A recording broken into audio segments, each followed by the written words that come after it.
This is a KGUN9 On Your Side news update.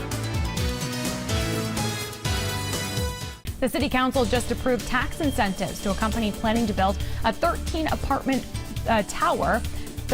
apartment tower, where Maloney's Bar used to be. The historic 4th Avenue Coalition is working to develop an agreement with the builder to make sure the large new building does not degrade the atmosphere people love so much about that area. The city's incentive agreement requires the developer to reach an agreement with the neighborhood. The Tucson Airport is getting a big financial boost to improve runways.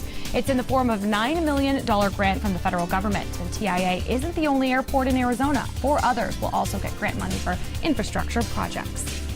New information on the changes coming to Sentinel Peak Road to share with you this morning. They're scheduled to start on Veterans Day, November 11th. Here are the 2 big changes you'll notice. Mondays will be vehicle-free days. This is just for a 6-month pilot program. Then Tuesday through Sunday, vehicles will not be able to go up that mountain until 11 o'clock in the morning. This comes after people complained to the city about safety problems.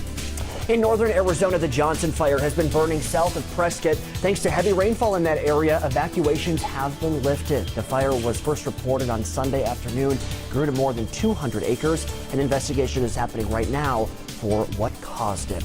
Well, storms moving in last night left parts of southern Arizona looking at some debris sitting out on the roads this morning. Now on your sides, Veronica Acosta takes us out onto the Tucson streets with what the damage looks like. Good morning, Veronica.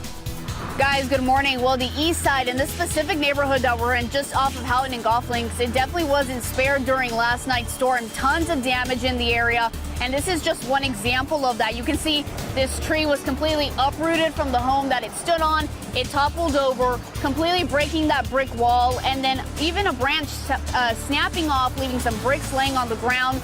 We have seen tons of things like this, trees uprooted onto front yards, onto streets, onto sidewalks. We've seen trash cans completely taken from where they initially were, with some of that trash just sprawled across the area. So folks who didn't see this last night and are just waking up to it this morning, they are waking up to a lot of not only some cleaning up to do, but also a lot of surprises this morning. We are expecting some more rain as the day goes on. For now, we're reporting from the east side. Veronica Acosta, KGUN9 On Your Side.